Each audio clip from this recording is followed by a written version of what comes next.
Hello students, हम लोग प्रश्नावली 1 पे हैं और यहाँ कह रहा है निम्नलिखित युगपत समीकरणों को क्रैमर की विधि से हल कीजिए। चलिए क्वेश्चन नंबर 11 के 4th नंबर से देखते हैं। देखिए यहाँ पे समीकरण दिया हुआ है x plus Y plus Z equal to में 1। दूसरा समीकरण है ax प्लस का बी वाई प्लस का सी जेड इक्वल टू में k। और तीसरा है ए स्क्वायर एक्स प्लस का बी स्क्वायर वाई प्लस का C square Z equal to में के स्क्वायर। ठीक है, तो सबसे पहले हम लोग यहाँ पे जानते हैं इसके लिए कि x निकालने के लिए होता है d1 बाई डी, वाई के लिए हो जाता है d2 बाई डी और z के लिए हो जाता है d3 बाई डी। अब ये d क्या है, d1 क्या है, d2 क्या है, d3 क्या है, चलिए देखते हैं। x के गुणांकों को यहाँ पर 1a स्क्वायर पहले कॉलम में, y के गुणांकों को यहाँ पे 1b स्क्वायर और z के गुणांकों को 1c स्क्वायर। d1 क्या हो जाएगा जी, तो d1 हो जाएगा जहाँ x के गुणांक है उनके जगह पे कांस्टेंट रहेगा 1k स्क्वायर और बाकी वही रहेगा 1b स्क्वायर 1c स्क्वायर। ठीक है, अच्छा फिर उसी तरह से d2 इक्वल टू में क्या हो जाएगा यहाँ पे, तो x के गुणांक वही रहेंगे 1a स्क्वायर और y के गुणांक वाली जगह पे यहाँ पर ये आ जाएगा आपका क्या कांस्टेंट 1k स्क्वायर और फिर हो जाएगा 1c स्क्वायर। फिर अब यहाँ पे हम लोग बात करेंगे d3 के लिए, तो d3 इक्वल टू में क्या हो जाएगा यहाँ पर 1a स्क्वायर 1b स्क्वायर और c यहाँ पे जो आपके z के गुणांक है उनके जगह पे आ जाएगा यहाँ पे क्या, ये कांस्टेंट जो दिया है 1k स्क्वायर। चलिए अब इनके वैल्यू निकालते हैं, डिटर्मिनेंट वैल्यू। तो सबसे पहले डी के लिए देखते हैं हम लोग, डी के लिए देख लेते हैं हम लोग। इसमें क्या करते हैं कि C1 के प्लेस पर C1 माइनस C2 और C2 के प्लेस पर C2 माइनस C3 अधिक से अधिक जीरो लाने के लिए ऐसा काम कर रहे हैं। तो देखिए D इक्वल टू में यहाँ पे देखिए क्या हो जाएगा, जीरो a माइनस बी, यहाँ हो जाएगा आपका a square minus B square. फिर यहाँ जीरो b माइनस सी आ जाएगा यहाँ B square minus C square, बाकी वही आ जाएगा 1c स्क्वायर। चलिए अब देखिए इसमें क्या करते हैं, जीरो a माइनस बी, नीचे a square minus B square है तो एक बार माइनस में और एक बार प्लस में लिख लेते हैं। ठीक है, जीरो b माइनस सी और नीचे एक बार माइनस में एक बार प्लस में हो जाएगा b minus C B plus C, बाकी वैसे 1c स्क्वायर। b माइनस सी को और a माइनस बी को कॉमन कर लेते हैं, यहाँ पे लिखते हैं taking out a minus b from C1 and b minus c from C2। ठीक है, चलिए अब देखते हैं a minus b इंटू में b minus C, 0 1 a plus B, 0 1 b plus C, 1 c square. अब इसे एक्सपेंड कर देते हैं, एक्सपेंडिंग अलॉन्ग, मान लीजिए एक्सपेंडिंग अलॉन्ग R1 लेके चलते हैं, ज़्यादा जीरो सी में है सिर्फ 1 वाले को लेना पड़ेगा यहाँ पे। a minus B, b minus C, यहाँ 1 लेते हैं, ये रो ये कॉलम गया 1 1 a प्लस बी और b प्लस सी।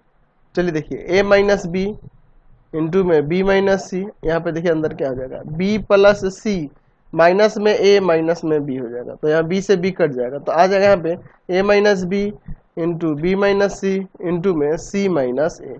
ठीक है, तो ये d क्या वैल्यू आ गया। अब इसी प्रकार से हम लोग d1 की बात करें, d2 की बात करें, d3 की बात करें तो सेम देखो वहां पे जैसे d1 में यहाँ पे क्या था और d में क्या था, यहाँ a था, यहाँ पे k की जगह पे a था, तो बस जहाँ a है, जहाँ k के जगह पर a है वहां पर हम लोग a को हटा कर k कर देंगे तो d1 का वैल्यू हो जाएगा, यानी कि d1 का वैल्यू यहाँ पे लिख सकते हैं इसी प्रकार निकालने की जरूरत नहीं है, फिर लेंथी हो जाएगा, मैं डायरेक्टली लिख देता हूँ। इसी प्रकार d1 इक्वल टू में हो जाएगा k माइनस का b, b माइनस का c और फिर यहाँ पर हो जाएगा आपका c माइनस का k। ठीक है, कोई दिक्कत नहीं है, चलिए कोई दिक्कत तो नहीं है ना जी। d2 का वैल्यू, तो हमारे पास d2 क्या था, याद है ऊपर 1a square 1k square 1c square ये था, तो इसी के अकॉर्डिंग क्या हो जाएगा, b के जगह पे अब हम लोग यहाँ पे रख देंगे a माइनस k, फिर आपका k माइनस का c और फिर c माइनस का a। D3 इक्वल टू में, तो याद है ऊपर D3 क्या था, D3 था आपके पास 1a square, 1b square, 1k का स्क्वायर। तो आ जाएगा यहाँ पर a minus B, b minus का k और k माइनस का a। ठीक है, तो अब x इक्वल टू में हो जाएगा यहाँ पर d1 और बाई में d। तो d1 का वैल्यू क्या था ऊपर k माइनस का b, b माइनस का c और c माइनस का k, बटा में है आपका a minus B, B minus C और c माइनस ए। तो यहाँ b माइनस सी कट गया, तो यहाँ x का मान आ गया k माइनस बी, सी माइनस के और बटा में a माइनस बी और यहाँ c माइनस ए, ये हो जाएगा। अब ये आपका x का वैल्यू हो जाएगा। ठीक है, कोई दिक्कत नहीं है। चलिए अब इसके बाद हम लोग अब देखते हैं। अब देखिए कहीं पे आपका इधर उधर होगा ना, इससे फर्क नहीं पड़ेगा। जैसे आपके आंसर में जैसे x का वैल्यू क्या किया है ना जी, यहाँ पर a माइनस सी कर दिया है, यहाँ k माइनस सी, तो ऊपर इसमें माइनस कॉमन करोगे तो वही आ जाएगा, उतना ध्यान देने की जरूरत नहीं, ये भी सही है वैल्यू। ठीक है, उसी तरह से अब y के लिए क्या करोगे, d2 और y में d, d2 का वैल्यू देख लीजिए a माइनस का k माइनस का c और c माइनस का a। नीचे क्या है आपका d का value a minus B, B minus C, C minus A, C minus A cut जाएगा। यहाँ से y का वैल्यू आ जाएगा आपका a माइनस का k इंटू में k माइनस का c और बटा में आपका a माइनस बी इंटू में b माइनस का c। ठीक है, चलिए अब इसके बाद देखिए हम लोग z इक्वल टू में d3 बाई डी। तो d3 क्या है, ऊपर हमने निकाला था a माइनस का b, b माइनस का k और k माइनस का a, और बाई में है a minus B, b minus C और इंटू सी माइनस ए। तो यहाँ देखो तो a माइनस बी कट जाएगा, यहाँ पे z का वैल्यू आ जाएगा आपका b माइनस का k और इंटू में k माइनस का a और बाई में आपका b minus C, C minus ए। समझ गए। चलते हैं नेक्स्ट क्वेश्चन। नेक्स्ट देखते हैं 11 का 5 नंबर दिया हुआ समीकरण यहाँ पे 3x माइनस का 2y माइनस का 2z इक्वल टू 1, फिर है माइनस का x प्लस का y माइनस का 4z इक्वल टू में 13। दिया हुआ है 2x माइनस का 3y प्लस का 4z इक्वल टू में 8। यहाँ देखिए d इक्वल टू में क्या होगा, x के गुणांक यहाँ पे 3 माइनस 1 2, y के गुणांक माइनस 2 1 माइनस 3, z के गुणांक माइनस 2 माइनस 4 और प्लस का 4। चलिए अब d1 क्या होगा, यहाँ पे देखिए ये कांस्टेंट जो होंगे 1 13 8 और बाकी यहाँ पे y के गुणांक और z के गुणांक 2 1 माइनस 3 माइनस 2 माइनस 4 प्लस का 4। ठीक है, d2 क्या हो जाएगा, d2 3 माइनस 1 2, यहाँ पर आ जाएगा क्या कांस्टेंट 1 13 8 और यहाँ पर z के गुणांक जो है माइनस 2 माइनस 4 प्लस का 4। चलिए और d2 इक्वल टू में क्या, d3 इक्वल टू में क्या हो जाएगा, x के गुणांक 3 माइनस 1 2, y के गुणांक माइनस 2 1 माइनस 3, यहाँ पे कांस्टेंट आ जाएगा 1 13 और 8। चलिए अब इन सब के वैल्यूज हम लोग यहाँ पर निकालेंगे एक एक करके। सबसे पहले d क्या देखते हैं, एक काम करो ना सीधे हम लोग एक्सपेंड करके ही बना दिया जाए क्या, हाँ सीधे एक्सपेंड करते हैं, वैल्यूज तो है ना जी, क्या उसमें सब में अलग अलग रूल लगाएंगे, एक्सपेंडिंग अलोंग R1। ठीक है, सबको R1 के रेस्पेक्ट में एक्सपेंड करते हैं, या फिर C1 भी ले सकते हैं। चलिए यहाँ पे C1 ही लेके चले जाते हैं इस बार, हर एक बार तो हमने R1 से बनाया ही, C1 लेके चलते हैं। चलिए 3 लेते हैं, ये रो ये कॉलम हटाएंगे, ये 4 आ जाएंगे, 1 माइनस का 4 माइनस का 3 4, फिर इसका माइनस का 1 लेंगे तो माइनस माइनस प्लस का 1 हो जाएगा, यहाँ पे एक माइनस होता है ना, चलिए पहले लिख देते हैं। ठीक है, ये रो ये कॉलम हटाएंगे, इन चारों का डिटर्मिनेंट वैल्यू, तो माइनस 2 माइनस 3 4, फिर प्लस का 2 लेते हैं, ये रो ये कॉलम इन चारों का डिटर्मिनेंट वैल्यू माइनस 2 1 माइनस 4।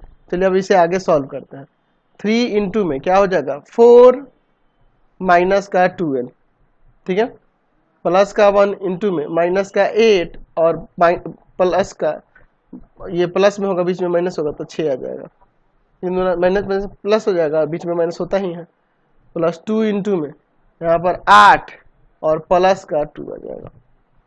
चलो 3 गुना में माइनस का 8 1 गुना में माइनस का 14 और 2 गुना में 10, तो 8 तिया -24, माइनस का 14 और प्लस का 20। तो देखो इसमें से होगा -4 -4 है 14, माइनस का 18 हो जाएगा। माइनस का 18 डी का वैल्यू है। अब D1 के लिए देखते हैं, C1 के अकॉर्डिंग चलेंगे, 1 लेंगे। यहाँ पर देखिए ये रॉ और ये कॉलम हटाएंगे, आएगा यहाँ पर 1 -4 -3 4, माइनस का 13 लेते हैं, ये रॉ ये कॉलम हटाते हैं, -2 -3 4, फिर प्लस का 8 लेते हैं, ठीक है। ये रॉ ये कॉलम हटा, इन चारों का डिटरमिनेंट वैल्यू -2 यहाँ पर 1 माइनस का 4 हो जाएगा, ठीक है। तो इसको सॉल्व करते हैं हम लोग। यहाँ पर 1 इंटू में 4 माइनस का 12 माइनस का 13 इंटू में माइनस का 8 और माइनस का 6 प्लस का 8 इंटू में 8 प्लस का 2, ठीक है। आगे सॉल्व करते हैं। यहाँ पर 1 इंटू में माइनस का 8 माइनस 13 इंटू में यहाँ पर माइनस का 14 हो जाएगा और प्लस का 8 इंटू में यहाँ पर 10 हो जाएगा। चलिए अब आगे इसे हम लोग यहाँ पर सॉल्व करते हैं। तो यहाँ माइनस का 8 और यहाँ हो जाएगा आपका क्या है जी, 14 है और 13 है, माइनस माइनस प्लस में आ जाएगा, तो प्लस का कितना आ जाएगा मल्टीप्लाई करने पे, तो 14 में 13 से मल्टीप्लाई कर दो, आ जाएगा आपका कितना, आपका हो जाएगा ये आपका 182 होगा, है ना जी, और प्लस का 80, तो 182 प्लस का है और प्लस का 80 है, तो इन दोनों को ऐड करके इसमें से 8 को घटा देते हैं, तो घटा देंगे तो हो जाएगा 254, ठीक है जी, 254, ठीक है, कोई दिक्कत नहीं है यहाँ पर। चलिए अब इसके बाद चलिए अब हम लोग चलते हैं D2 के लिए। D2 इक्वल टू में लिख सकते हैं यहाँ पर। चलिए D2 क्या है पहले यहाँ पे देख लेते हैं नीचे, ठीक है, उसके बाद देखिए। चलिए देखते हैं इसको क्या होता है। D2 ये रहा, 3 लेंगे, यहाँ पर देखिए ये रहा, ये कॉलम गया, यहाँ पे आ जाएगा 13 माइनस का 4 8 यहाँ पर 4, फिर माइनस माइनस ऑफ 1, ये रहा, ये कॉलम हटाएंगे, आएगा यहाँ पे 1 माइनस का 2 8 4, फिर प्लस का 2, ये रहा, ये कॉलम हटाएंगे, आएगा यहाँ पे 1 माइनस 2 13 माइनस 4, ठीक है, 1 माइनस 2 13 माइनस 4 हो जाएगा। चलिए अब इसके बाद देखते हैं क्या होता है। 3 इंटू में, ठीक है ना जी, यहाँ पे 52 हो जाएगा और प्लस का 32 हो जाएगा, प्लस का 1 इंटू में यहाँ पर 4 और प्लस का 16 हो जाएगा, 2 इंटू में -4 और प्लस का 26 हो जाएगा। चलिए अब इसके बाद देखते हैं। 3 इंटू में यहाँ पर क्या हो जाएगा 84, अच्छा 1 इंटू में यहाँ पे क्या हो जाएगा 20 और 2 इंटू में यहाँ पर क्या हो जाएगा आपका 22, ठीक है ना जी। चलिए इसको सॉल्व कर देते हैं। सॉल्व करिए, यहाँ पे देखिए क्या आता है, कितना है जी 84 है, 84 में 3 से मल्टीप्लाई कर देंगे तो आ जाएगा 252 प्लस का 20 और प्लस का 44, ठीक है ना जी। चलिए तो अब देखिए यहाँ पे क्या आता है, अब आ जाएगा ये आपका 316 आ गया। अच्छा अब देखिए 316 हो गया। अब इसके बाद देखते हैं हम लोग D3 के लिए। D3 के लिए चलते हैं, C1 के रेस्पेक्ट में चलेंगे, 3 लेंगे, यहाँ पर देखिए ये रॉ ये कॉलम गया, यहाँ पे आ जाएगा 113 और आपका -3 8, फिर माइनस ऑफ -1 ले लेंगे। चलिए फिर देखिए ये रॉ ये कॉलम हटाएंगे तो माइनस का 2 1 माइनस का 3 8 आ जाएगा, फिर प्लस का 2 लेते हैं, ये रॉ ये कॉलम हटाएंगे, इन चार का डिटरमिनेंट वैल्यू -2 1 1 और 13। चलिए अब इसको आगे सॉल्व करते हैं। देखिए क्या हो जाएगा, 3 इंटू में 8 प्लस का 39, 1 इंटू में माइनस का 16 और प्लस का 3, प्लस का 2 इंटू में माइनस का 26 और माइनस का 1। चलिए आगे सॉल्व करते हैं। 3 इंटू में कितना हो जाएगा जी आपका 47, प्लस का 1 इंटू में माइनस का 13 और प्लस का 2 इंटू में माइनस का 27, ठीक है। इनको सॉल्व करते हैं तो 47 3 जा कितना हो जाएगा आपका 141, माइनस का 13 और माइनस का 54 हो जाएगा, माइनस का 54 हो जाएगा। तो इन दोनों को ऐड करके इसमें से घटा लेते हैं, है ना जी, ठीक है, कोई दिक्कत तो नहीं है ना जी। चलिए तो घटाएंगे 141 में से 13 को और फिर घटा लेंगे आपको 54 को, तो आपका आ जाएगा यहाँ पे 74, ठीक है ना जी। चलिए अब इसके बाद देखिए क्या करते हैं हम लोग, x बराबर में क्या होता है जी D1 और बाई में D, तो D1 का वैल्यू कितना था एक बार देख लेते हैं।